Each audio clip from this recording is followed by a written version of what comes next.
দুলাল কাকা বৈঠা ফেলে দাঁড়িয়ে পড়লেন।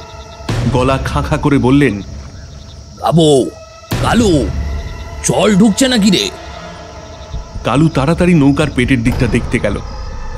তারপর চিৎকার করলো, না জ্যাঠা, ফুটো কিছু নেই।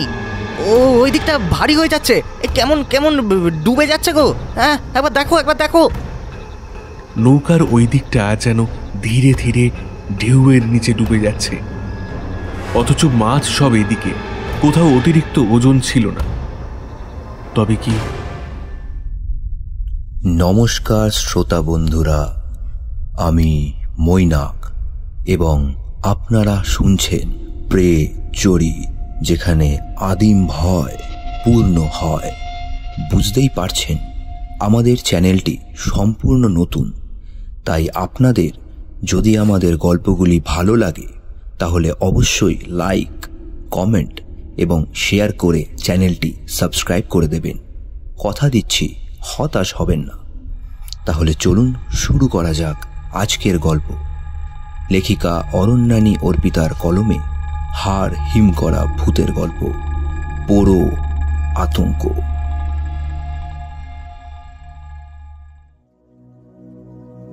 সুন্দরবনের বাতাসে একরকম অদ্ভুত গন্ধ থাকে, নোনতা আর পচা পাতার গন্ধের এক মিশ্রণ, যেন পুরনো কাগজের খোলসে আটকে থাকা কোনো ফেলে আসা সময়। কলকাতার শহর থেকে কিছুদিনের ছুটিতে এসেছিল দুই বন্ধু, অরিত্র ও তার কলেজের সঙ্গী অর্ঘ্য। দুজনেই কলেজের থার্ড ইয়ার শেষ করেছে সবে। উদ্দেশ্য ছিল প্রকৃতির কোলে কয়েকটা দিন একা থাকা আর অর্ঘ্যর নতুন কেনা ডিএসএলআরটায় হাত পাকানো। তারা উঠেছিল সুন্দরবনের এক প্রান্তের ছোট্ট গ্রামে, নাম হাতিখালি। আসলে অরিত্র এখানে আগেও এসেছিল, তখনও সেকেন্ড ইয়ারে পড়ছে। তখনই এসে স্থানীয় কয়েকজন মানুষের সঙ্গে দিব্যি আলাপ জমে গিয়েছিল। আজ তাই স্থানীয় মাঝি দুলাল কাকার সঙ্গে কথাবার্তা বলেই সে এসেছে। দুলাল কাকা দিনের বেলা নৌকা পারাপার করলেও রাত্রিবেলা কিন্তু সে হয়ে যায় জেলে। এই মাছ ধরার সময় দুলাল কাকার আবার দুইজন সঙ্গী রয়েছে। বছর ৬৫ টিকালো নাক, দাড়ি গোঁফওয়ালা এক অভিজ্ঞ লোক, মুখে চিরকালীন পান ঠেসে থাকা গাবু চাচা, আর হাসি খুশি কৌতূহলী চোখওয়ালা কিশোর কালু। সম্পর্কে সে দুলাল কাকার ভাইপো। আইডিয়াটা কালুই প্রথম দিয়েছিল অরিত্রকে। অরিত্রর দেওয়া চুইংগামটা চেবাতে চেবাতে বলেছিল, দেখো দাদা, তুমি যদি চাও তাহলে আমাদের সাথে রাতে মাছ ধরতে যেতে পারো। লিখে দিতে পারি, হেব্বি মজা পাবে। কালো জলের মধ্যে চাঁদের আলো চকচক চকচক করতে থাকে, তারই মধ্যে বৈঠার ছলাৎ ছলাৎ শব্দ। আলো বলতে শুধু লণ্ঠন আর টর্চ। উফ, সে যা মজা গো! চলো চলো চলো। চোখ চকচক করে উঠেছিল অরিত্রর। অ্যাডভেঞ্চার ওর বরাবরের পছন্দ। চট্টোপাধ্যায়ের শ্রীকান্ত করার পর থেকেই ইন্দ্রনাথের মতো একটা চরিত্রে নিজেকে কল্পনা করার খুব শখ জন্মেছে তার। কিন্তু সেবার সাথে বাবা মা ছিল, কাজেই রাত্রিবেলা অ্যাডভেঞ্চারের পরিকল্পনা শুনে কেবলমাত্র একটা দীর্ঘশ্বাস বেরিয়ে এসেছিল বুক চিরে। সে খুব ভালো করে জানে তার বাবা মা কিছুতেই তাকে অনুমতি দেবে না। কিন্তু এবার তাকে কে আটকাবে? অর্ঘ্যকে আইডিয়াটা দেওয়া মাত্র অর্ঘ্য লাফিয়ে উঠেছিল উৎসাহে। কাজেই দুই বন্ধু দুপুরবেলা খাওয়া দাওয়া করে একটু ঘুমিয়ে নিল। সারা রাতের অ্যাডভেঞ্চারের জন্য দুপুরবেলা একটু ঘুমিয়ে নেওয়া দরকার, দুলাল কাকা তাই বলেছেন। বিকেল গড়িয়ে সন্ধ্যের মুখে কালু এসে উপস্থিত। কি দাদারা রেডি তো? কালু একই রকম রয়েছে এখনো। উৎসাহে তার শরীরের রক্ত যেন চতুর্গুণ দৌড়াদৌড়ি করে বেড়াচ্ছে। আসলে শহরের দাদাদের কাছে তার মাছ ধরার কেরামতি দেখাতে পারার একটা আলাদাই আগ্রহ তার। অবশেষে রাত ৮টা নাগাদ খাবার খেয়ে যাত্রা শুরু হয়। আগামীকাল পূর্ণিমা। নদীর জল তখন টলমল করছে। চাঁদের রূপো গলানো আলোতে ঢেউগুলো ঝিলমিল করে উঠছে। নৌকার ছাদে বসে অর্ঘ্য আর অরিত্র নদীর দিকে তাকিয়েছিল। চারপাশের কেওড়া, গরান আর হেঁয়ালি করে ঝুঁকে পড়া গাছগুলো যেন নিজেদের মধ্যে ফিসফিস করে কথা বলছিল। তাদের লম্বা ছায়া নদীর ঢেউয়ের তালে তালে দুলে উঠছে। এই যে কাকা, হঠাৎ অর্ঘ্য জিজ্ঞেস করল, রাতের বেলা খালে ঢুকতে কোনো সমস্যা হবে না তো? দুলাল কাকা ঠোঁটে এক টুকরো পান গুঁজে দিয়ে হালকা হাসলেন। পাহারা থাকে বটে, কিন্তু আমরাও জানি কোন দিক থেকে ঢুকতে হয়। তবে খালে ঢুকলে জলের সঙ্গে কথা বলতেই হবে বাবু, তার অনুমতি নিতে হবে, নইলে বিপদ বাঁধে। কালু চাপা গলায় বলে উঠল, আর একটু পরেই শুরু হবে আসল খেলা। নৌকাটা কেমন বাই করে ঘুরে যাবে দেখবে। অরিত্র হেসে বলে, সে আবার কি? কালু চোখ টিপে বললে, চোরা পথে যাবো তো। অর্ঘ্য অরিত্রর গায়ে চিমটি কেটে বলল, ওই যে তোর ইন্দ্রনাথ হওয়ার সময় হয়েছে বোধহয়। কালু একটু নিচু গলায় বলল, তবে সাবধান, কোথাও কিছু অদ্ভুত দেখলে বা গন্ধ পেলে সাথে সাথে আমায় বলবে। আসলে তোমরা তো নতুন, তো ওই জন্য আর কি। গন্ধ বলতে আর অদ্ভুত কি দেখবো? মাছ দেখবো, বড় জোর কুমির আসতে পারে, সেটা অবশ্য একটা ভয়ের ব্যাপার। কালু দুদিকে মাথা নেড়ে বলল, না না না না না না, ও সব কুমিরের কথা হচ্ছে না। ও আছে, সে পরে বলবো খন। এখন বললে ভয় লেগে যেতে পারে আপনার। অর্ঘ্যর গলা শুকিয়ে আসে। এই গেল, সত্যি করে বলতো, বাঘ টাক চলে আসবে নিশ্চয়ই সাঁতার কাটতে কাটতে, তাই তো? কালু মাথা ঝাঁকিয়ে বলল, আরে না দাদা, সে সম্ভাবনা তো আছেই, কিন্তু আমি যার কথা বলছি সে বাঘও নয়, কুমিরও নয়, সে রক্ত মাংসের কেউ নয়। অর্ঘ্য হাঁপ ছেড়ে বাঁচার মতো শ্বাস ফেলে বলল, ও ভূত, তাই বলো? আর একটু হলেই তো আমি ঘাবড়েই গেছিলাম। কথাগুলো অর্ঘ্য এমনভাবে বলল যেন ভূতের সঙ্গে তার রেগুলার বৈঠকি আড্ডা চলে। অরিত্র বলল, ভূত টুত আবার কিছু হয় নাকি কালু? তুমি নিজে দেখেছো? তা এখানে কোনো ভূত থাকে নিশ্চয়ই, মেছো ভূত থাকে মাছ খাবার জন্য, তাই তো? তা গল্পটা কি? হ্যাঁ, এই বলে হেসে উঠল অরিত্র। গাবু চাচা এতক্ষণে চোয়াল নেড়ে বলল, ওসব হ্যাপার সাইডেন, চলেন মাছ ধরি, মাছ দেখলেই সব গপ্প ভুলে যাবেন। নৌকা ঢুকে পড়ে এক সরু খালে। দুই পাশে গাছের ডাল একে অপরকে ছুঁয়ে রেখেছে, যেন আকাশটাই নেই। খালটা এক সরল রেখায় নয়, ঘুরে ঘুরে চলেছে। যত ভেতরে যাচ্ছে ততই নৌকার ছাদে বসা অর্ঘ্য অরিত্রর কণ্ঠস্বর নিচু হয়ে আসছে। চারপাশের নিস্তব্ধতা, মাঝে মাঝে কেওড়া গাছের শিকড় জলে পড়ে যাওয়ার শব্দ যেন বুক ধুকপুক করিয়ে দেয়।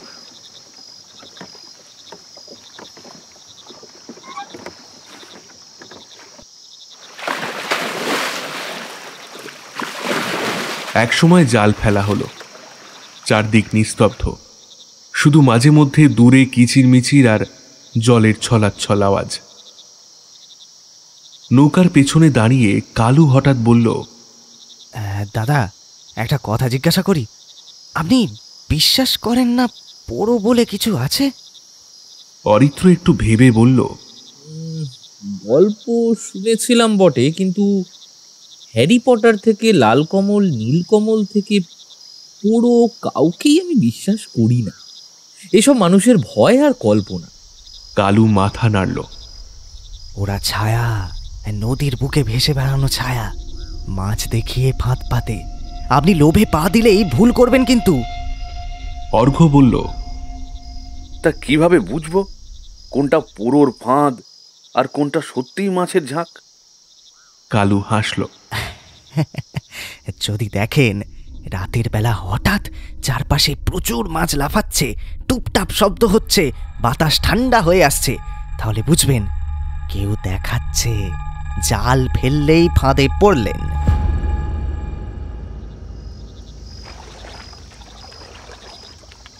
3 ঘন্টার মাথায় জাল তুলতে গিয়ে দেখা গেল ভাগ্য মন্দ নয়, 2 ঝাঁক মাছ ধরা পড়েছে।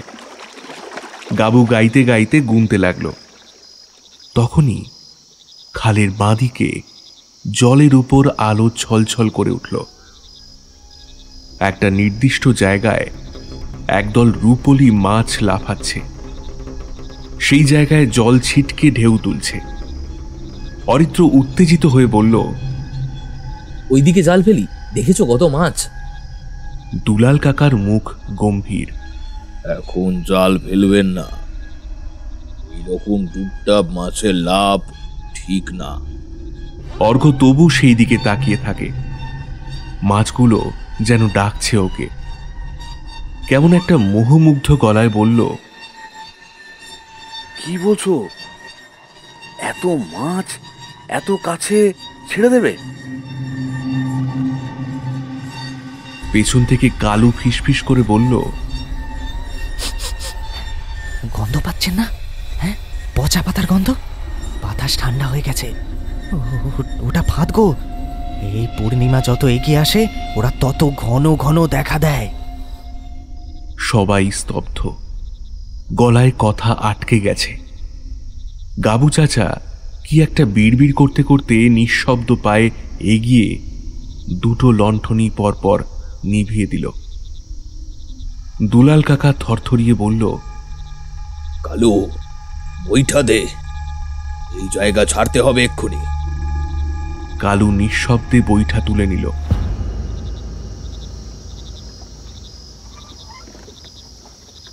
নৌকা ঘুরে যায় উল্টো দিকে। ঠিক তখনই সামনে গর্জনের মতো শব্দে এক গাছের ডাল যেন ভেঙে জলে পড়ল। ঠান্ডা জল ছিটকে গা ছুঁয়ে গেল। অর্ঘ্য ফিসফিস করে বলল, বাঘ নাকি? অরিত্র ফিসফিস করে উত্তর দিল, হয়তোবা কোনো কুমির ডাঙা থেকে জলে নেমে পড়ল। এই নিকষ অন্ধকারে জলের ছলাৎ ছলাৎ তার বৈঠার শব্দ পেরিয়ে একটা অদ্ভুত কোনো নৈশব্দের সুর যেন ধ্বনিত হতে লাগলো চারপাশের রহস্যময় বাতাসে। অর্ঘ্য মোহমুগ্ধের মতো বারবার চাইতে লাগলো দূরের ফেলে আসা রূপলি ঢেউয়ে রূপলি মাছের ঝাঁকের দিকে। গাবু চাচা গলা খাদে নামিয়ে বললেন, ওদিক পানে বারবার চাইবেন না খোকা বাবু, ও পানি আপনারে জাদু করে নিবে। আপনারা বিদেশি কিনা? নৌকা তখন খাল ছেড়ে বেরোতে চাইছে, কিন্তু সমস্যা দেখা দিল তখনই। যতই দুলাল কাকা, কালু, গাবু চাচা মিলে বৈঠা বাইছে, তত যেন কিছু একটা পেছন থেকে টেনে ধরছে। নৌকার বেগ রীতিমতো কমে এসেছে, অথচ ওরা প্রাণপণে বৈঠা চালাচ্ছে। হঠাৎই নৌকার একটা দিক একটু নিচে ঝুপ করে হেলে পড়ল, যেন কেউ জলের নিচ থেকে খপ করে চেপে ধরেছে সেই দিকটা। দুলাল কাকা বৈঠা ফেলে দাঁড়িয়ে পড়লেন, গলা খাঁ খাঁ করে বললেন, গাবু, কালু, জল ঢুকছে নাকি রে? কালু তাড়াতাড়ি নৌকার পেটের দিকটা দেখতে গেল, তারপর চিৎকার করল, না জ্যাঠা, ফুটো কিছু নেই। ওই দিকটা ভারী হয়ে যাচ্ছে, কেমন কেমন ডুবে যাচ্ছে গো। হ্যাঁ, একবার দেখো, একবার দেখো। নৌকার ওই দিকটা যেন ধীরে ধীরে ঢেউয়ের নিচে ডুবে যাচ্ছে, অথচ মাছ সব এদিকে, কোথাও অতিরিক্ত ওজন ছিল না। তবে কি? কালু ভয় জড়ানো গলায় বলল, জ্যাঠা, নৌকায় কিছু উঠেছে নাকি গো? অন্ধকারে কারোর মুখ দেখা যাচ্ছে না, কিন্তু কালুর প্রশ্নের উত্তরে দুলাল কাকা বা গাবু চাচা কেউ কোনো উত্তর দিল না কয়েক মুহূর্ত। এই কয়েক নীরব মুহূর্ত অর্ঘ্য আর অরিত্রর মনে হলো যেন হাজার হাজার বছর। কারণ নৌকার যেদিক ক্রমশ কাত হয়ে যাচ্ছে, সেদিকে সব থেকে সামনে রয়েছে অরিত্র এবং অর্ঘ্য। আলোহীন কুটিল আধারে কোনো এক সাপদ তার বুভুক্ষ দৃষ্টি নিয়ে হয়তো তাদেরকেই দেখছে, এবং যে কোনো মুহূর্তে তার বাঁকা নখরে বা ধারালো সদন্তের আঘাতে ওদের নশ্বর জীবনের শেষ দৃশ্য অঙ্কিত হবে। কথাগুলো ভাবতে ভাবতে ওদের সারা শরীর অবশ হয়ে এলো। নৌকার বাঁদিক আরও খানিকটা নিচু হয়ে আসে। হঠাৎ করে নৌকার কাঠের নিচে ঘুষে যায় কিছু একটা। ধাতব নয়, মাংসলও নয়, কিন্তু শক্ত, যেন কোনো অজানা অচেনা প্রাণী গোদ খেয়ে উঠেছে নৌকার গা ঘেঁষে। দুলাল কাকা হঠাৎ উচ্চস্বরে বলে উঠলেন, সরে দাঁড়া, মাঝখানে দাঁড়া, নইলে উল্টে যাব। সবাই হুড়োহুড়ি করে নৌকার মধ্যিখানে এসে জড়ো হয়। আতঙ্কে কেউ কারো দিকে না তাকিয়ে নিঃশ্বাস বন্ধ করে দাঁড়িয়ে থাকে। আর ঠিক সেই মুহূর্তে বাতাসে ছড়িয়ে পড়ে একরকম পচা মাংস আর জলের শ্যাওলার গন্ধ। গাবু মুখে ফিসফিস করে কোনো মন্ত্র আওড়াতে থাকে। কালু তোতলাতে থাকে। ওরা ওরা দেখে ফেলেছে, ওরা টেনে নিচ্ছে। গাবু চাচা ঠিক তখনই কেমন একটা পাঁচালির মতো সুরে আর একটু জোরে গেয়ে উঠল, বনবিবির কিরে কই, আজ রাতে আর না যামু ওই, আর না ধরুম মাছের ঝাঁকা, আজ যেতে তুই দে রে ক্ষমা। মুরা না করি লোভ লালসা, মুরা হলুম বনের বেটা, গতর খেটে যা পাইসিয়া, হিসাব বুঝে লিয়ে যা, ও পরো তুলিয়ে যা, ও পরো তুই ফিরা যা। আর ওদিকে দুলাল কাকা খোলের ভিতর থেকে 2 ঝাঁকা মাছ ঝপঝপ করে জলে ফেলে দিলে। তারপর কোনো দিকে না তাকিয়ে দ্রুত হাতে বৈঠা তুলে জলে চার দিল। হরিত্র সবিস্ময়ে দেখল নৌকার কাত হতে থাকা অংশটা আবার এক ধাক্কায় উঁচু হয়ে গেল। স্পষ্টতই বোঝা গেল যা চেপে বসেছিল তা এখন আর নেই, এবং হঠাৎ ভারমুক্ত হয়ে ডুবে যাওয়া দিকটা বাঁই করে খাড়া হয়ে ক্রমশ স্বাভাবিক হয়ে এলো। কিন্তু অর্ঘরা স্বাভাবিক হতে পারল না। এই খানিকক্ষণ যা যা হলো তাতে এখনো ওদের গলা শুকিয়ে রয়েছে। গাবু চাচা ওদের দিকে চেয়ে বললে, আর ডর নাই, আধেক মাছ বুঝে নিয়ে চলে গেছে সে। শুধুমাত্র তোমরা মাছ ধরতে চেয়েছো লোভ করে, তাতেই এই।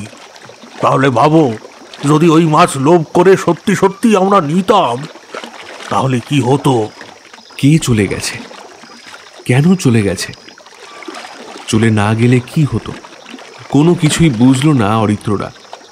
শুধু বুঝলো একটা কোনো বিপদ ছিল, হয়তো সেটা কেটে গিয়েছে। তারা কোনো উত্তর না দিয়ে সেভাবেই চুপ করে বসে রইল। অবশেষে যখন তারা পাড়ে ফিরে এলো, তখন পূর্ব আকাশে মৃদু আলো ফুটেছে। রাতের অভিজ্ঞতা এখন যেন একটা স্বপ্নের মতো, তবে জামা কাপড়ে সেই পচা পাতার গন্ধ লেগেই আছে, আর সেটাই সেই বিভীষিকাময় সময়ের সাক্ষী দিয়ে চলেছে। কালু বলল, আপনারা কিন্তু ভাগ্যবান দাদারা, শুধু মাছ না, পোড়ো দেখা দিল। অর্ঘ্য আর অরিত্র পরস্পরের দিকে তাকালো। ওদের চোখে একটাই জিজ্ঞাসা, পোড়ো? ওটা পোড়ো ছিল? ক্লান্তিতে তখন ওদের শরীর ছেড়ে দিয়েছে। কোনো মতে হাত পা ধুয়ে ওরা দুজনেই বিছানায় চলে গেল। অনেক প্রশ্ন ঘুরছে মাথায়, কিন্তু আগে একটু ঘুমাতে হবে। বিছানায় পড়তেই ঘুমের অতল সমুদ্রের ঢেউয়ে ডুবে গেল অর্ঘ্য। অরিত্রর চোখেও ঘুম নেমে আসছে, কিন্তু ওই দিগন্ত বিস্তৃত জলের ছোট ছোট ঢেউ, তাতে চাঁদের ঝিকিমিকি, চারদিকের অপার নৈস্তব্ধ ভেঙে বৈঠার ঘায়ে জলের ছলাৎ, মাঝে মাঝে দূরের জঙ্গল থেকে শেয়ালের ডাক, আর হঠাৎ হঠাৎ শুশুকে লাফিয়ে ওঠা সেই ঢেউয়ের শব্দ, মাছ ধরার উত্তেজনা, আর সেই রূপলি মাছের ঝাঁক। সবকিছু মিলে অরিত্রর মনে কেমন এক ঘোর লেগে রইল। শরৎচন্দ্রের ইন্দ্রনাথ হতে পারল না সে, সুযোগ পেয়েও না। পালিয়ে এলো সে, ভিতুর মতো। ছি ছি, বৈঠার ছলাৎ অরিত্রর কানে এখনো লেগে রয়েছে। নাকে একটা আষ্টে গন্ধ এসে লাগছে যেন। আধো ঘুমে অরিত্রর মনে হলো ও বুঝি স্বপ্ন দেখছে, কিন্তু আষ্টে গন্ধটা ক্রমশ বেড়ে উঠছে না। পরদিন ওদের ঘুম ভাঙে তখন দুপুর। গায়ে জল ঢেলে মাছের ঝোল দিয়ে ভাত খেয়ে কালু আর ধনুয়ার সাথে তাস খেলতে খেলতে কখন যে বিকেল হয়ে গেছে তা কারোরই খেয়াল ছিল না। বিকেলে কালু মাস্টারের বাড়ি অঙ্ক শিখতে গেলে অর্ঘ্য আর অরিত্র একটু আশপাশটায় হাঁটতে বেরোয়। স্থানীয় হাটের চায়ের দোকানে কাঠের বেঞ্চে বসে মাটির ভাঁড়ে ধোঁয়া ওঠা লাল চা খেতে খেতে অর্ঘ্যকে অরিত্র বলে, দেখ অর্ঘ্য, ওই পোড়ো টোড়ো সব আজগুবি কথা, ওসব কিচ্ছু না। আমি আজ রাতে ফের একবার যাব, একবারে ওই মাঝ নদী পর্যন্ত। নৌকায় ওঠার আগে কালুর আনা যে লোকাল চুল্লু টেস্ট করার জন্য খেয়েছিলাম তার এফেক্টে ওই সব মনে হয়েছে। ওরও একটা গাঁজা খুঁড়ি। তুই বলছিস সবাই একসাথে ভয় পেলাম, সবটাই ওই চুল্লুর দোষ? অবশ্যই, না হলে তুই বল না, কিছু মাছ ঢেলে দেওয়ায় জন্তুটা নেমে যাবে কেন? পোড়ো তো মাছ খায় না, এতগুলো মানুষ ফেলে সে মাছের জন্য কেন নামবে? অর্ঘ্য সিগারেটে একটা লম্বা টান দিয়ে বলল, মানে ওটা কোনো জন্তু? হ্যাঁ, হতে পারে। যে গন্ধটা পাচ্ছিলাম সেটা তো বুনো জন্তুর গায়ের গন্ধ হতে পারে। অরিত্র বেঞ্চে একটা চাপড় মেরে বলল, আরে আল বাদ পারে, এবং সেটাই হয়েছে। অর্ঘ্য একটু চিন্তিত স্বরে বলল, বেশ, যদি তোর কথা মেনেও নি, তাহলেও পুরো না হোক বাঘ তো আমাদের ঘাড় মটকাতেই পারে। কালকে কোনো মতে প্রাণ নিয়ে ফিরেছি, আজকে আবার কেন মরতে যাব তাই তো বুঝতে পারছি না ভাই। অরিত্র খানিক বিরক্ত গলায় বলল, আরে ধুর, কিছু একটা উপায় বের করতে হবে। এই যে লঞ্চে করে কত লোকে যায়, রাতে ঘুরে বেড়াচ্ছে নদীর মধ্যে, কিছু হচ্ছে তাদের? এই কথোপকথনের ফাঁকে হঠাৎ ওপাশের বেঞ্চে বসা এক রোগাটে চেহারার লোক তাদের দিকে গুটিসুটি মেরে এগিয়ে আসে। মুখে নিভে থাকা বিড়ি, চোখে কেমন একটা চকচকে লোভ। পরন্ত বিকেলের আবছায় লোকটাকে দেখলে কেমন একটা যেন অস্বস্তি হয়। লোকটা একটু ঝুঁকে কেমন বিকৃত নিচু গলায় বলল, আপনারা যদি চান আমি আপনাদের নিয়ে যেতে পারি ওদিকে, মানে মাঝ নদীতে। আমি চিনি জায়গাটা, তবে আমার শর্ত দুটাই। টাকার অঙ্কটা একটু মোটা হবে, আর পুরো ব্যাপারটা গোপন রাখতে হবে। অর্ঘ্য একটু অবাক হয়ে বলল, তুমি কে? লোকটা একটু হেসে বলল, হ্যাঁ, আমি হলুম গিয়ে হরু মাঝি। ঐশী এখন আর বেরো হই না তেমন, তবে যদি খানিক পয়সা পাই নিয়ে যেতে পারি, একদম যেখানে রুপুলি মাছ লাফায়। চোখে চকচকে লোভ আর মুখে মদের গন্ধ। বিকেল বেলায় শুরু করে দিয়েছে দেখছি। হ্যাঁ, অর্ঘ্যর কানের কাছে মুখ নিয়ে ফিসফিস করে বলে অরিত্র। অর্ঘ্য অরিত্রের দিকে তাকায়। অরিত্রর চোখে উত্তেজনা। অর্ঘ্য একটু গম্ভীরভাবে বলল, কিন্তু আমাদের সুরক্ষার দিকটা তো আমাদেরকেই বুঝে নিতে হবে। তারপর কখন ঘাড়ে তিনি থাবা মারবেন তার কি ঠিক? লোকটা একটা ফিচেল মার্কা হাসি দিয়ে বলল, আরে ধুর, কি যে বলেন, আমরা খাঁড়ি পথে যাব নাকি? ওইসব নিয়ে আপনি চিন্তা করবেন না। আমার বড় লোকও আছে কর্তা, আর আছে খাস আদমি, একদম বন্দুক দোনালা নিয়ে তৈরি থাকে। বলো কি হে? অরিত্ররা অবাক হয়। লোকটা আদৌ কি সত্যি কথা বলছে? এই ধরনের মাতালদের কোনো কথা বিশ্বাস করতে নেই।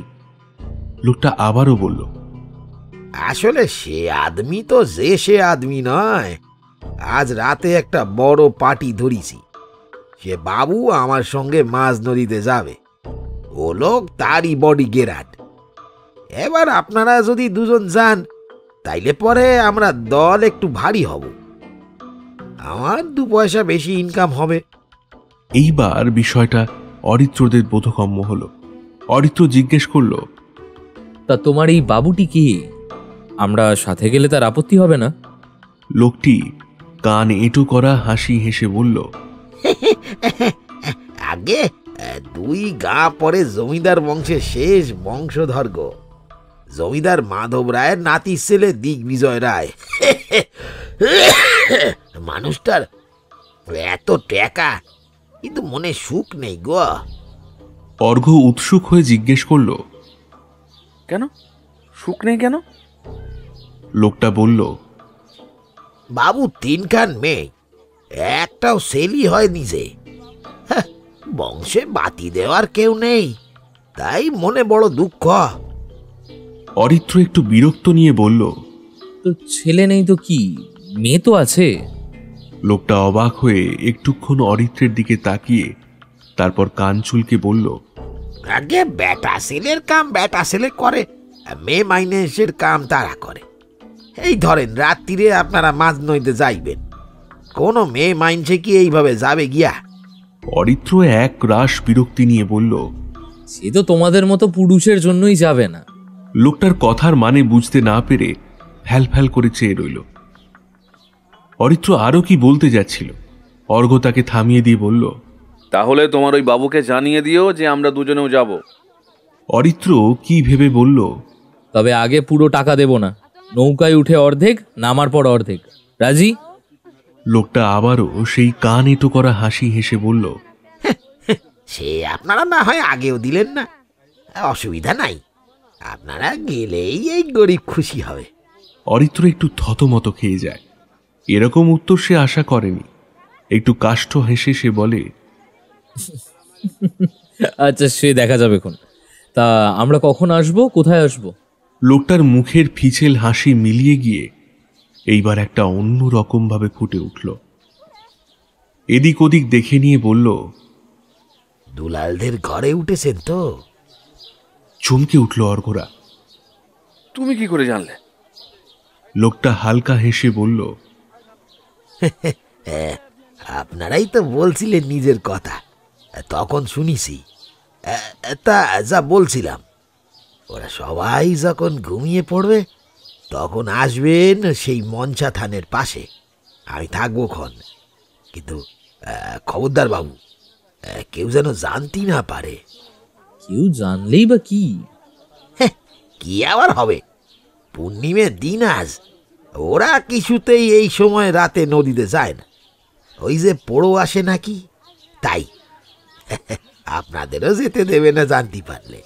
অরিত্র তাড়াতাড়ি বলে উঠল, না না, কেউ জানবে না, একদম সিক্রেট থাকবে। অর্ঘ্য একটু অবাক হয়ে বলল, তুমি মানো না পুরো? লোকটা আবারও সেই তাচ্ছিল্যের স্বরেই বলল, হুস, সব বাজে কথা।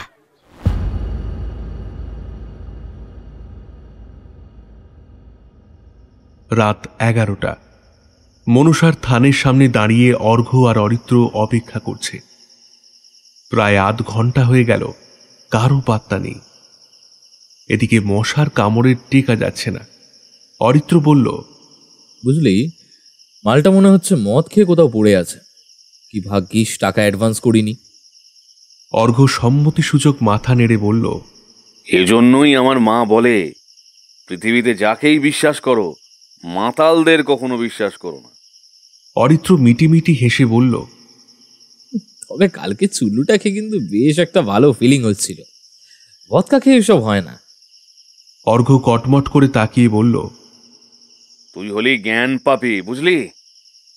অরিত্র অবাক হয়ে বলল, চাস সালা, আমি কি বোতল বোতল গিলি নাকি রে? অর্ঘ্য একটু ঠোঁট বাঁকিয়ে বলল, এভাবেই তো শুরু হয়। অরিত্র একটা 4 অক্ষরের গাল দিয়ে বলল, আর তুমি বুঝি তখন আমার পাশে বসে শুধু বাদাম ভাজা খাও চাঁদু? এ তো আমি না খেলে তুই বেশি খেয়ে নিবি, অসুস্থ হয়ে পড়বি, সেজন্যই ওই স্যাক্রিফাইস করি আসলে। অরিত্র আবারও কিছু একটা বলতে যাচ্ছিল, তখনই অন্ধকার ফুঁড়ে যেন হরু মাঝি বেরিয়ে এলো। আগে একটু দেরি হয়ে গেল কথা, আসলে এই বাবুকে নিয়ে আসতে হলো কিনা। অর্ঘ্য একটু বিরক্তির সাথে বলল, আচ্ছা, আমরা তো তোমাকে কম টাকা দিচ্ছি না, এখানে যে আমাদেরকে এতক্ষণ ধরে মশার কামড় খেতে হলো, এই জন্য তোমার কিন্তু ফাইন হবে বলে রাখলাম। লোকটা সেই পরিচিত কান এঁটো করা হাসি হেসে বলল, চলেন চলেন চলেন, বাবু আপনাদের পথে বসি রয়েছেন। বেশ বড় আকারের পোক্ত একটি নৌকা ওদের হাত ধরে নৌকায় উঠতে যে সাহায্য করল, তার চওড়া লম্বা চেহারাটা যে রীতিমতো পেটানো, তা অন্ধকারেও ভালোই বোঝা গেল। চাঁদের আলোয় তার কাঁধে ঝোলানো দোনালা রাইফেলটাও দেখা গেল এইবার। আচ্ছা, এই তাহলে সেই খাস আদমি। কিন্তু যার খাস আদমি, তিনি কোথায়? নৌকার ছইয়ের মধ্য থেকে ভেসে একটা গম্ভীর স্বর এই প্রশ্নের উত্তর দিয়ে দিল, গড়গড়াটা সেজে দিয়ে যা।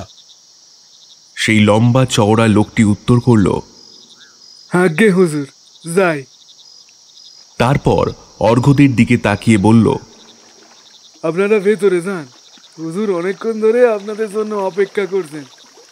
আসলে এই গ্রামে কথা বলার তেমন মানুষ পান না, আপনাদের সঙ্গে কথা বলে ওনার বেশ ভালোই লাগবে। কয়েক মুহূর্ত ইতস্তত করে অরিত্র আর অর্ঘ্য ছইয়ের ভিতর প্রবেশ করল। ছইয়ের ভিতর থেকে ভেসে আসা গম্ভীর কণ্ঠস্বরের মালিকের চেহারাও যথেষ্ট রাশভারী। জমিদারি পশ্চিমবঙ্গ থেকে উঠে গেছে অনেক দিন, কিন্তু জমিদারি চালচলন যে ওঠেনি, সেটা এনাকে দেখে পরিষ্কার বোঝা যায়। ছইয়ের ভিতরে লম্ফর আলোয় দেখা গেল এক দীর্ঘদেহী সবল চেহারার পুরুষ। বয়সটা প্রায় বছর 40 তো হবেই। পরনের সরু কালো পাড় ধুতি এবং পাঞ্জাবি নিঃসন্দেহে সিল্কের, অন্তত যেরকম চকচক করছে তাতে তো তাই মনে হয়। গলায় সোনার লম্বা চেন। অর্ঘ্য গুনল, হাতে সব মিলিয়ে 12টা আংটি। সোনার সাধারণ আংটি নয়, মুক্তা, গোমেদ, পলা, হীরা সব আছে। জ্যোতিষীর পরামর্শে নির্ঘাত, তাতেও নিশ্চিন্ত হতে না পেরে হাতে বিপত্তারিণীর ডোর বাঁধা।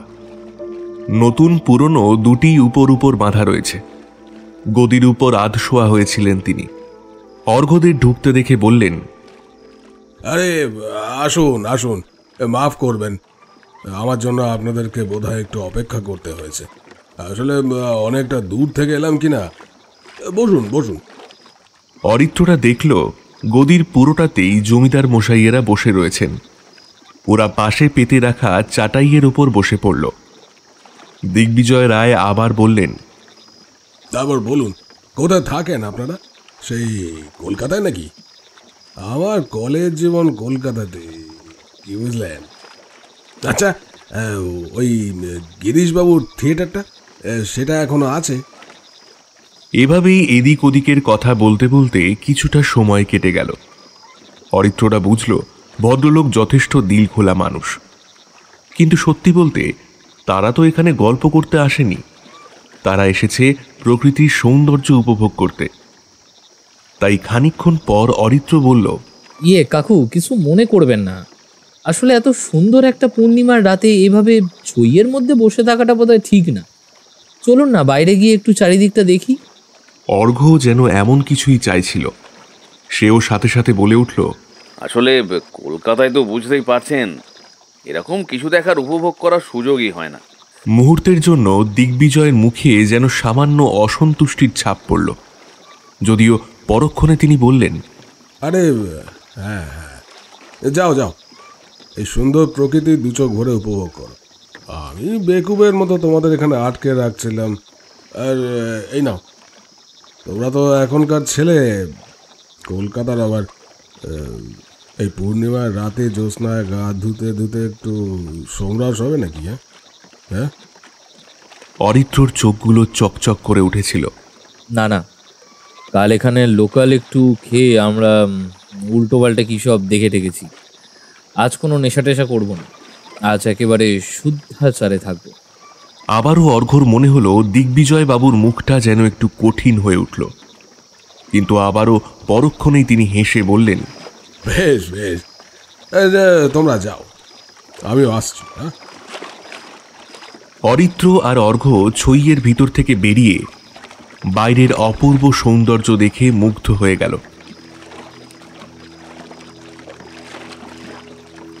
নৌকা এতক্ষণে অনেকটাই নদীর ভেতর, তাই নৌকায় ঢেউয়ের দুলুনি ক্রমশ বাড়ছে। তারা যেন কোনো রূপকথার রাজ্যে এসে পড়েছে। এ পৃথিবীর সঙ্গে বাস্তবের পৃথিবীর যেন লক্ষ যোজন দূরত্ব। আকাশে হালকা সাদা ছেঁড়া ছেঁড়া মেঘ, মোহময় চাঁদের আলো সারা নদীতে রূপালী পাতার মতো ছড়ানো।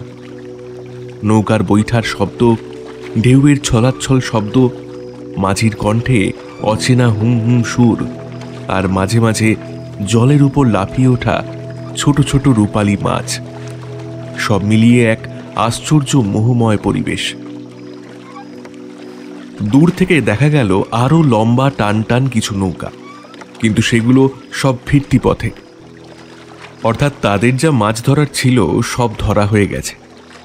সেদিকেই অঙ্গুলি নির্দেশ করে দিগ্বিজয় রায় ছই থেকে বেরোতে বেরোতে বললেন, সব কুসংস্কার। 12টার পর কেউ আর পূর্ণিমার দুদিন আগে থেকে মাছ নদীতে যায় না, বুঝলে? তাই এখন সব ফিরে যাচ্ছে। অরিত্র আমতা আমতা করে জিজ্ঞেস করল, পোড়োর ভয়ে? মুচকি হেসে দিগ্বিজয় রায় বললেন, আবার কি, যত সব কুসংস্কার। 10 আঙুলে 12টা আংটি পড়ে থাকা লোকটার মুখে এই ধরনের কথা শুনে অর্ঘ্যর হাসিও পেল, আবার অবাকও হল। নিজের অজান্তেই কখন যেন তার চোখগুলো ওই 12টা আংটির দিকে চলে গিয়েছিল। সেদিকে লক্ষ্য করে দিগ্বিজয় রায় হেসে উঠলেন, তারপর বললেন, এই আংটি দেখে ভেবো না আমি কুসংস্কারে বিশ্বাস করি। এসব আমার মার গিন্নির জন্য আমাকে পড়তে হয়েছে। আসলে অনেকবার চেষ্টা করার পরও পুত্র সন্তান লাভ করতে পারছি না, তাই সবার কথা রাখতে আর কি। যাকে তা তোমরা যে বলছিলে গত রাতে তোমরা চুল্লু খেয়েছো বলে অনেক কিছু দেখেছিলে, তা কি দেখেছিলে বলো তো? অর্ঘ্য একটু হেসে বলল, আসলে পরিষ্কার কিছুই দেখতে পাইনি, কিন্তু নৌকার একটা দিক হঠাৎই একদম ডুবে যাচ্ছিল নিচু হয়ে। কোনো ভারী কিছু যেন সেখানে হুট করে চেপে বসেছিল। তারপরে গাবু চাচা একটা মন্ত্র পড়ছিল, আর কাকা মাছ ঢেলে দেওয়ায় নৌকাটা হালকা হয়ে গেল। মনে হলো ওদিকের ভারী জিনিসটা নেমে গেল, আর একটা বিচ্ছিরি পচা মতো গন্ধ ছিল। মন্ত্র পড়েছিল মানে বড় এসেছিল ভেবেছিল, তাই তো? অরিত্র সম্মতিসূচক ঘাড় নেড়ে বলল, হ্যাঁ তাই। দিগ্বিজয়বাবু আবারও নদীবুকের মোহময় পরিবেশের পর্দা কাঁপিয়ে হাহা শব্দে হেসে উঠলেন। এভাবেই বেশ খানিকক্ষণ চলার পর হঠাৎই কোথা থেকে কুয়াশা নামতে শুরু করল। অথচ এখন গ্রীষ্মকাল, নদীর বুকে কি এ সময় কুয়াশা নামতে পারে? খানিকক্ষণ আগেও চাঁদের আলোয় চারিদিক স্পষ্ট হয়ে উঠেছিল, কিন্তু এখন চারদিকে প্রায় কিছুই পরিষ্কার দেখা যায় না। হরু মাঝিকে জিজ্ঞেস করায় সে উত্তর দিল, এমনি তো হয় কর্তা, আর একটু সবুর করেন, কেটে যাবে। আর সত্যি সত্যি তাই হলো। খানিকক্ষণের মধ্যেই কুয়াশার পর্দাটা ভেদ করে আবারও দিগন্ত বিস্তৃত রূপালী আলোয় মোড়া নদীটা তার অপার্থিব সৌন্দর্য নিয়ে উদ্ভাসিত হলো। যেন ওই কুয়াশার চাদর আসলে দুই পৃথিবীর মাঝের প্রাচীর ছিল, যা ভেঙে তারা প্রবেশ করেছে এক নিষিদ্ধ পুরীতে। অর্ঘ্য চাপা গলায় বলল, এই জায়গাটা কেমন যেন লাগছে রে। জলের ছলাৎ শব্দটা অবধি কেমন যেন থেমে গেছে। অরিত্র উত্তেজিতভাবে বলল, এই তো এইখানেই তো চাইছিলাম আসতে। দেখ দেখ ওই দেখ ওই দেখ কেমন রূপলি মাছ লাফাচ্ছে। তাই তো। অরিত্রর দৃষ্টি অনুসরণ করে অর্ঘ্য তাকালো আর দেখল গতকাল রাতের থেকেও আরো বেশি পরিমাণ রূপলি মাছ যেন খেলা করছে সেদিকের জলে। আজ আরো কাছ থেকে দেখা যাচ্ছে তাদের। শুধু তাই নয়, তাদের নৌকা ক্রমশ সেই দিকেই এগিয়ে চলেছে তরতর করে। ক্রমশ সেই রূপলি মাছের ঝাঁক এত কাছে চলে এলো যে অরিত্রদের মনে হলো হাত বাড়ালেই বুঝি তাদের ধরে ফেলতে পারবে। আশ্চর্যের বিষয়, এত কাছাকাছি নৌকা চলে আসা সত্ত্বেও মাছের ঝাঁকের বিন্দুমাত্র কোনো ভয় নেই, যেন তারা জানে এ হলো তাদের নিরাপদ নিশ্চিন্ত স্বর্গরাজ্য, যেন অদৃশ্য কোনো শক্তি তাদের রক্ষা করে চলেছে। আর সেই শক্তি থাকতে তাদের চিন্তা করার কোনো কারণ নেই। তারা আনন্দে এদিক ওদিক লাফাচ্ছে। উৎসাহে অরিত্র নৌকার একদম কোনায় পৌঁছে গিয়েছে। আর তখনই যেন কেউ তাকে পিছন থেকে ধাক্কা মারল। সে সামলাতে না পেরে উল্টে নদীর জলে পড়ে গেল। ভাই ভাই বাঁচা বাঁচা রে বাঁচা! অর্ঘ্য চিৎকার করে ঝুঁকে পড়ে হাত বাড়ায়, কিন্তু টান এত প্রবল যে অরিত্রকে উঠিয়ে তোলা সম্ভব হয় না। উল্টে যেন কিছুতে পায়ে বেঁধে অর্ঘ্যর পা পিছলে যায় এবং সেও পড়ে যায় মাঝ নদীতে। অর্ঘ্য যথেষ্ট ভালো সাঁতার জানে, কিন্তু এই মাঝগঙ্গার গভীরতায় জোয়ারের টানে সাঁতার কাটার কোনো অভিজ্ঞতাই তার কোনো কালে ছিল না। তার উপর জোয়ারের জলের টান এমন বাড়ছে মনে হচ্ছে অরিত্র অর্ঘ্যর হাত ছাড়িয়ে সেই টানেই চলে যাবে। কিন্তু অরিত্র একেবারে সাঁতার না জানা ছেলে তো নয়। এইভাবে খাবি খাচ্ছে কেন? সে ভেসে থাকতে পারছে না কেন? অরিত্র খাবি খেতে খেতে কোনো মতে বলল, ভাই ভাই কুমির কুমির আমার পা ধরে টানছে। অর্ঘ্য চিৎকার করে নৌকার দিকে তাকিয়ে বলল, আরে আপনারা দাঁড়িয়ে আছেন কেন? একটা দড়ি দিন, আমাদের টেনে তুলুন, ওকে কুমিরে ধরেছে, তাড়াতাড়ি তাড়াতাড়ি করুন। এই ভয়ঙ্কর পরিস্থিতিতেও অবাক হয়ে অর্ঘ্য দেখল নৌকায় দাঁড়িয়ে থাকা তিনজনের মুখে বিশ্রী পৈশাচিক হাসি খেলা করছে।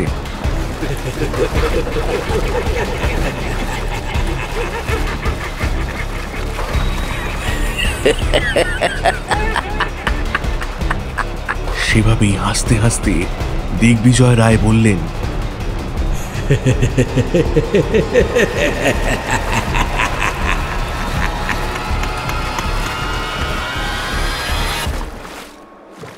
ওটা কুমির নয় গো খোকা, ও হলো বুড়ো। তোমাদের আমি ভোগ দিয়েছি বুড়োকে। এবার এবার আমার ঘর আলো করে ছেলে হবে গো, ছেলে।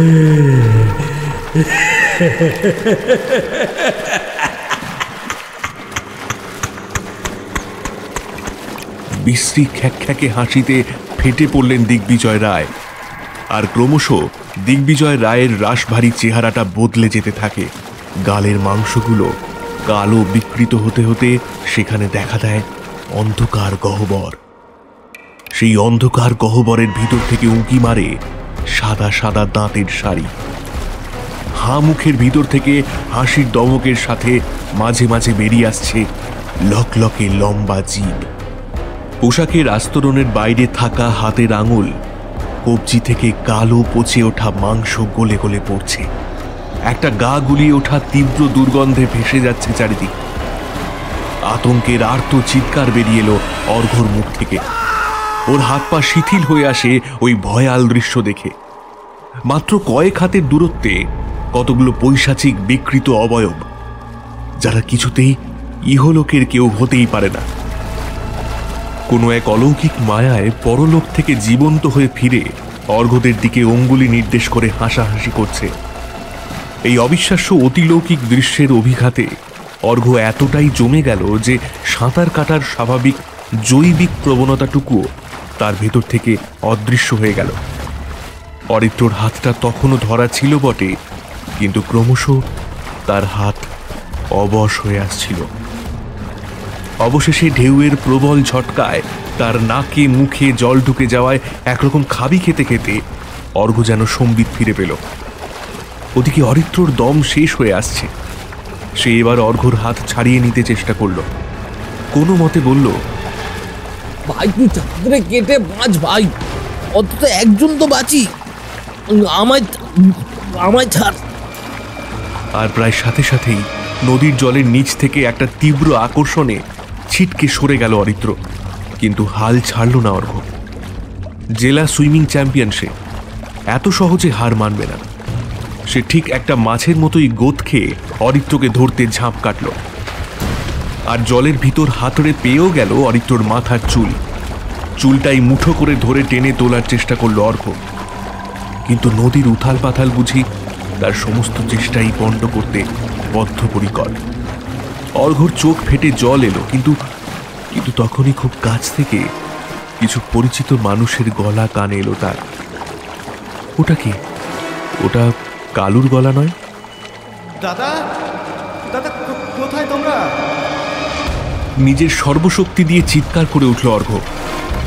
কালু, এদিকে আমরা। কালু, আমরা এদিকে আছি, এই নৌকার আলোটা দেখো। পর মুহূর্তেই দিগ্বিজয় রায় তার নৌকার লম্ফ দেখিয়ে দিলেন।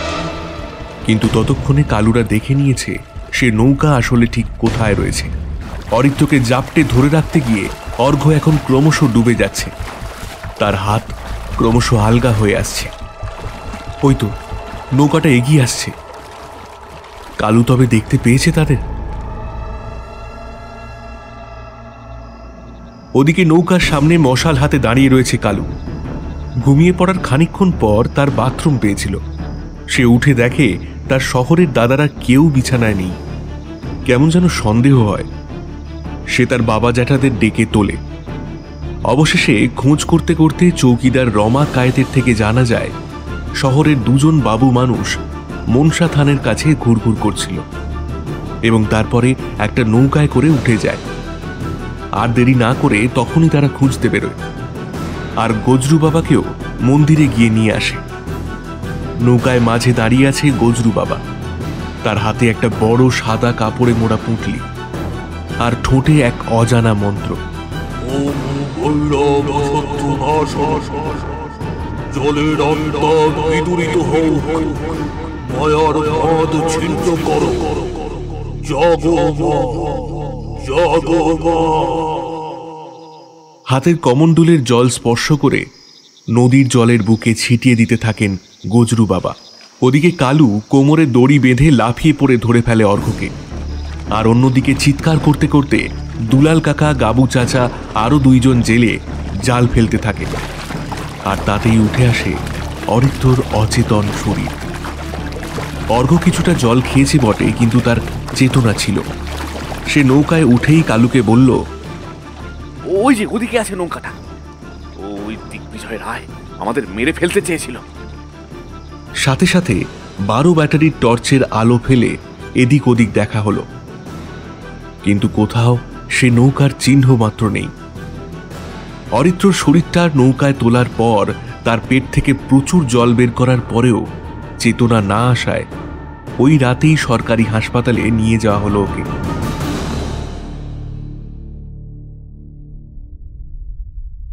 প্রায় ভোর রাতে অরিত্রকে হাসপাতালের বেডে শুইয়ে আসার সময় একটা জিনিস দেখে থমকে গেল অর্ঘ্য। অরিত্রর পায়ে অদ্ভুত দাগ, যেন লম্বা 5টি আঙুল একসাথে চেপে ধরেছিল তাকে। কালশিটে পড়ে গিয়েছে। জায়গাটা বিশ্রী রকম ফুলে আছে। হাড়ে চির ধরেছে হয়তো, কিন্তু এত সরু আর লম্বা আঙুলের দাগ, এ তো কোনো মানুষের আঙুল হওয়া সম্ভব নয়। তার থেকেও বড় কথা, জলের তলায় মানুষ কোথা থেকে আসবে? অর্ঘ্য বিড়বিড় করে বলল, অরিত্র বলেছিল কুমিরে ওর পা টানছে, কিন্তু দুলাল কাকা চোখ বড় বড় করে বলল, কুমির না, পা থাকতো না ওর। যদি কুমির হতো, এটা এটা পোড়োরই হাতের দাগ গো। আর এতটুকু দেরি হলে সর্বনাশ হতো। গজরু বাবা কাঁপা গলায় বললেন, খুব বেঁচে গেছিস বাবা। পুরো যাকে পায় সে ফিরে আসে না, ঈশ্বরের কৃপা। বোধহয় তোরা লোভে পড়ে যাসনি, তোরা প্রকৃতির প্রেমের টানে গেছিস, তাই বাঁচাতে পেরেছি। মাছের লোভে গেলে আর ফেরানো যেত কিনা জানি না। অর্ঘ্য খানিক চুপ থেকে বলল, আপনাদের সবার কাছে আমাদের কৃতজ্ঞতার শেষ নেই, কিন্তু এর একটা মীমাংসা না করে আমি সুন্দরবন ছাড়ব না। ওই হরু মাঝি আর দিগ্বিজয় রায়কে জেলের ভাত খাইয়ে তবে ছাড়ব। আমাদেরকে প্ল্যান করে ওখানে ওরা নিয়ে গিয়েছিল, আর শুধু তাই নয়, আমাদের শরবতে কিছু একটা মিশিয়ে দিয়েছিল। জলে পড়ে যাওয়ার পর আমি কি সব উল্টো পাল্টা দেখছিলাম ভুলভাল। এখন বুঝতে পারছি কোনো মাদক দ্রব্য না খাওয়ালে ওরকম ভুলভাল জিনিস কেউ দেখে না। স্রেফ ভয় পাইয়ে মেরে দেওয়ার তাল করছিল। ওদেরকে আমি ছাড়ব না। গজরু বাবা মৃদু হেসে বললেন, তাদের তুই কোথায় পাবি রে? তারা কি বেঁচে আছে? আর ইহলোকের পুলিশ আর তাদের ধরতে পারবে না। মানে? অবাক হয় অর্ঘ্য। গজরু বাবা বললেন, সে আজ থেকে প্রায় 50 বছর আগের কথা। এখানের প্রায় 25টি গ্রামের জমিদার ছিলেন ওই জমিদার দিগ্বিজয় রায়। তিনি 2টি বিবাহ করেছিলেন, কিন্তু 2 স্ত্রীর গর্ভেই তার মোট 3টি কন্যা সন্তান জন্মায়। ওই যে হরু মাঝি, সে ছিল জমিদারের খাস বাইজি কমলা ভাইয়ের ব্যক্তিগত বজরার মাঝি। জমিদারের সব রকম কুকাজের সে ছিল যাকে বলে ডান হাত। দেখতে ওরকম রোগা হলে কি হবে, মাথায় কূটবুদ্ধির অভাব ছিল না। যাকে যা বলছিলাম, তো এই জমিদার পুত্র সন্তান লাভের জন্য করেনি এমন কোনো কাজ নেই। পুজো যজ্ঞ এমনকি নরবলি অবধি দিয়েছে সে পাষণ্ড, কিন্তু কিন্তু কিছুতেই কিছু হয় না। অবশেষে এক তান্ত্রিক জমিদারের সেবায় খুশি হয়ে বললেন, গঙ্গার মাঝ নদীতে পোরকে যদি নিয়ম করে পর পর 7টা পূর্ণিমায় ভোগ হিসেবে জীবিত মানুষ দিতে পারে, তবে তার যমজ পুত্র হবে। সেই থেকে এই গল্পের শুরু, বুঝলে? পরপর 6টি পূর্ণিমা ওই হরু মাঝির সাহায্যে এভাবেই নরভোগ দেবার পর 7ম পূর্ণিমার রাতে এক সাহেবকে সুরাপান করিয়ে মাঝ নদীতে ফেলতে যান তিনি। ঘটনাচক্রে অন্য আর এক সাহেবের বজরা তা দেখে ফেলে এবং সেই সাহেবকে তো বাঁচিয়েই নেয়, আর গুলিতে ঝাঁঝরা করে দেয় জমিদার দিগ্বিজয় রায়, হরুনাথ আর লেঠেল ভুবন সর্দারকে। অবশ্য ভুবনের দোনালা বন্দুকের গুলিতেও মারা পড়ে সাহেবদের 2টি চাকর। অর্ঘ্য বিস্মিত কণ্ঠে বলল, তাহলে আমি দেখলাম ওরা মানে যেখানে ওরা দাঁড়িয়েছিল সেখানে কঙ্কাল দেখেছিলাম। মানে আপনি বলছেন আমি ঠিকই দেখেছি, কোনো মাদকের প্রভাব নয়? মানে আমি সত্যি সত্যি ভূত দেখেছি? গজরু বাবা স্মিত হেসে বললেন, সকলে ভাবে বুঝি ঝঞ্ঝাট শেষ হলো, কিন্তু পরের বৎসর থেকেই টের পাওয়া গেল হরু এখনো ঘুরে ঘুরে বেড়ায় আর লোককে বোকা বানিয়ে মাঝ নদীতে এনে ফেলে। গ্রামে খবর খুব দ্রুত ছড়িয়ে যায়। আশেপাশের সমস্ত গ্রামই সতর্ক হয়ে গেছিল, তাই হরু খুব একটা সুবিধা করতে পারল না। একটা সময়ের পর আর তাদের দেখাও যেত না। শোনা যায় এক সাধু বাবা তাদের 3 জনের আত্মাকেই জমিদার বাড়ির এক গোপন কামরায় বন্দি করে দিয়েছিলেন। অর্ঘ্য কিছুটা অবাক হয়ে জিজ্ঞেস করল, আপনার কথা যদি সত্যি হয় তাহলে তারা এখন আবার মুক্ত হলো কি করে? এবার উত্তর দিল কালু, আমার মনে হয় আমি জানি কিভাবে। ওই পুরনো জমিদার বাড়ি সরকার থেকে ভেঙে ফেলা হচ্ছে। এমনিতে ওটার অবস্থা খুব ভয়ঙ্কর হয়ে গিয়েছিল, যখন তখন এমনিই ভেঙে পড়তো। আমার মনে হয় এই ভাঙাচোরা করা হয়েছে বলেই ওরা ছাড়া পেয়ে গেছে। গজরু বাবা সম্মতিসূচক ঘাড় নেড়ে বললেন, একদম সঠিক। ওদের বন্ধন ভেঙে গিয়েছে, তাই পুরনো অভ্যাস মতো আবারও। এর কি কোনো সমাধান নেই তাহলে? জিজ্ঞেস করে অর্ঘ্য। গজরু বাবা 2 হাত জড়ো করে কপালে ঠেকিয়ে বললেন, নিশ্চয়ই সম্ভব। তাঁর করুণা হলে সবই সম্ভব।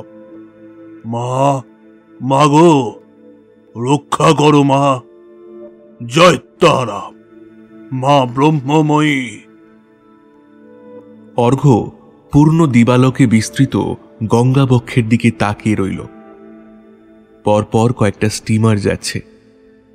সত্যি, আজ কে বলবে গত রাতে এই গঙ্গাবক্ষেই কত কি অবিশ্বাস্য ঘটে গিয়েছে।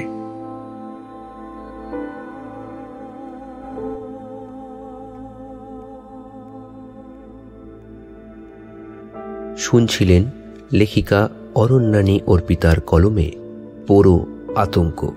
গল্প পাঠে দেবাঞ্জন। বিভিন্ন চরিত্রে অভিষেক, অতনু, সৌরভ রায়, সৌরভ মণ্ডল এবং সাগর নীল। প্রচ্ছদ, শব্দ সংযোজন এবং আবহে তরঙ্গ স্টুডিও। পরিচালনা ও পরিবেশনায় টিম প্রেতচরিত। গল্পটি ভালো লাগলে লাইক, কমেন্ট ও শেয়ার করে দেবেন। আর হ্যাঁ, সাবস্ক্রাইব করতে ভুলবেন না যেন। শীঘ্রই ফিরছি আবার এক হাড় হিম করা ভয়ের গল্প নিয়ে। ততক্ষণ সুস্থ থাকুন এবং শুনতে থাকুন প্রেতচরিত, যেখানে আদিম ভয় পূর্ণ হয়।